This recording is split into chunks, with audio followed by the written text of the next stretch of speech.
السلام علیکم، میں صبح خالی انشاءاللہ آپ لوگ ٹھیک ٹھاک ہوں گے۔ ہمارے ملک کی بہت سی ایسی باتیں ہیں جو بالکل ہی عجیب و غریب لگتی ہیں۔ سب سے پہلے تو میں بہت مؤدب ادب کے ساتھ اپنے چیف جسٹس کو کہنا چاہتی ہوں کہ آپ میڈیا اچھا ہوا آپ میڈیا نہیں دیکھتے۔ میڈیا میں رکھا ہی کیا ہے، نہ دیکھیں تو اچھا ہے۔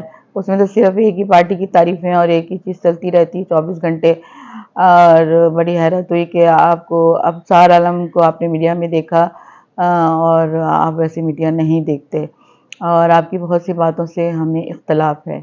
پلیز اپنے باتوں کو دیکھیں۔ ہم تو کچھ بھی نہیں، ہم ناچیز چیزیں ہمیں نہیں معلوم یہ سب سیاست کے بارے میں، لیکن اتنی سمجھ بوجھ ہے ہمیں۔ آپ عمران ریاض کو نہیں جانتے اس لیے کہ آپ میڈیا نہیں دیکھتے، آپ سوشل میڈیا نہیں دیکھتے تو اس لیے آپ عمران ریاض کو بھی نہیں جانتے۔ ہم عوام کو کہتے ہیں کہ صبر کریں، کیونکہ اب صبر کے علاوہ کوئی چارہ نہیں ہے۔ صبر جو ہے وہ ایمان کی بنیاد ہے، ہمیں اس پہ قائم و دائم رہنا چاہیے۔ انہوں نے عمران خان کو نواز شریف سمجھا ہوا تھا کہ وہ ملک چھوڑ کر بھاگ جائے گا، تو لیکن جب یہ دیکھا کہ یہ ملک چھوڑ کر نہیں بھاگ رہا اور کسی طرح سے قابو میں نہیں آ رہا، نہ اس کے لوگ قابو میں آ رہے ہیں، تو انہوں نے یہ سب کرنا شروع کر دیا ہے کہ ان کے پیپرز چھینے۔ 60% لوگوں کے انہوں نے پیپرز چھین لیے، ان کو الیکشن میں نہیں آنے دے رہے۔ اس کو کوئی دیکھنے والا نہیں ہے۔ یہ اسلامی جمہوریہ پاکستان ہے جس میں یہ سب کچھ ہو رہا ہے۔ الیکشن کے لیے جو نااہل ہے اس کو اہل قرار دے کر اس کو لایا جا رہا ہے۔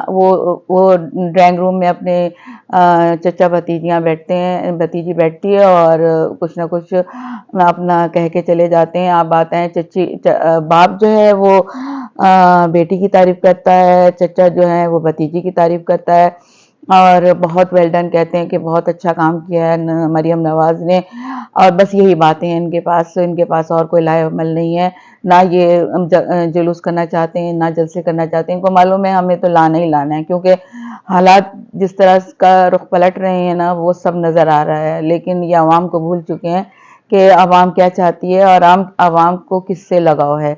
وہ سب کچھ دیکھ چکی ہے کہ آپ نے کیا کیا ہے۔ آپ صرف چوریاں اور ڈاکے ڈالنے کے علاوہ کچھ نہیں کر سکتے، اور جھوٹی باتیں کرنے کے علاوہ آپ کے پاس کوئی لائے عمل نہیں ہے۔ ہماری ملک کی مائیں بہنیں جو ہیں وہ بالکل بھی محفوظ نہیں ہیں۔ اب آپ دیکھیں کل ایک خاتون جو ہیں سرتاج گل، تو آپ دیکھیں ان کو کس طرح سے ہراساں کیا گیا۔ ایک عورت کے لیے 50 پولیس والے آ کے کھڑے ہو گئے۔ آخر ایسی کون سی وہ اتنی ہائی فائی لیڈر تھی جن کے لیے 50 گاڑیاں اور یہ پولیس والے آ گئے۔ ہم ان کو سلام کرتے ہیں، چیف جسٹس صاحب کو جو بھی ہیں، انہوں نے عورت کا احترام کیا، ایک واحد شخص ہیں اور انہوں نے ان کو ریلیف دی۔ ہمیں یہ بھی دیکھ کے بہت دکھ ہو رہا تھا۔ اس ملک میں آزادی نہیں ہے، کچھ بول نہیں سکتا، کچھ کر نہیں سکتا۔ مخالفت کے باوجود پی ٹی آئی کے امیدوار جو ہیں وہ اس وقت چاروں طرف نظر آ رہے ہیں اور کوئی بھی نظر نہیں آ رہا۔ پہلا سال آ گیا ہے لیکن حالات بدل نہیں رہے، حالات اور بڑھتے چلے جا رہے ہیں۔ ہمارے ملک جو ہے وہ غربت کی طرف دھکیلتا ہی چلا جا رہا ہے، اور وہ عیش و عشرت کی زندگی گزار رہے ہیں، اور وہ ہمارے ملک کے لوگ عزت کی روٹی نہیں کھا پا رہے۔ کیا کریں؟ ایک طرف بادشاہت ہے اور اتنی زیادہ بادشاہت ہے کہ پروٹوکول اور بادشاہت دیکھ کے حیرت ہوتی ہے کہ اتنا ان کو پروٹوکول ہے اور بادشاہت ہے، اور ایک طرف وسطیت دیکھ کے حیرت ہوتی ہے اور غربت دیکھ کے حیرت ہوتی ہے۔ سندھ کا آپ نے دیکھا ہے کہ تعلیم بجٹ جو ملتا ہے وہ 312 ارب روپے ملتا ہے۔ اب 312 ارب روپے آپ کسی نیک اور شریف آدمی کو دیں گے تو وہ پتہ نہیں کتنے اسکول قائم کر دے گا اور کتنی اچھی تعلیم ہو جائے گی یہاں پہ، لیکن یہ 300 ارب روپے کہاں ہیں؟ سندھ کے اسکول اتنے بدحال ہیں کہ نہ وہاں پینے کا پانی ہوتا ہے، نہ بیٹھنے کی سیٹیں ہوتی ہیں، زمین پہ بیٹھ کے بچے پڑھ رہے ہوتے ہیں، اور نہ ان کے یونیفارم ہوتے ہیں، نہ کچھ ہوتا ہے، اور وہ پتہ نہیں کس طرح سے بیچارے تعلیم حاصل کر رہے ہیں۔ وہ پیسہ کہاں گیا؟ وہ بھی ان کی سندھ حکومت کی جیبوں میں ہی جاتا ہے۔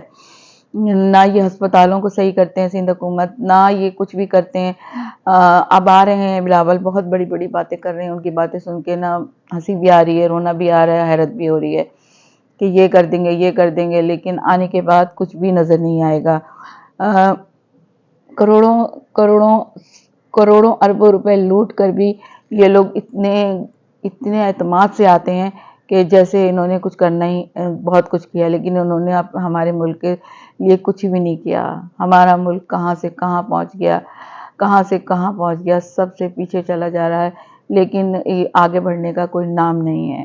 ہم تو یہی کہہ سکتے ہیں کہ آؤ بچوں سیر کرائیں تم کو پاکستان کی، جس کی خاطر ہم نے دی قربانی لاکھوں جان کی. وہ پاکستان کہاں گیا؟ ایک طرف ظالم زرداری کا قبضہ ہے، ایک طرف نواز شریف اور مریم نواز کا قبضہ ہے. تو اس قبضوں کو ہم کیسے چھڑائیں اور کیسے اپنی حکومت کو نئی راہ پہ لائیں؟ یہ بادشاہت نہیں ختم ہو پا رہی، نہیں یہ لوٹ کھسوٹ نہیں ختم ہو رہی، نئی چالاکیاں نہیں ختم ہو رہی. اتنی چالاکیوں سے نون لیگ کو خاموشی سے لایا جا رہا ہے بادشاہت پہ کہ سب کو نظر آ رہا ہے. خدا حافظ.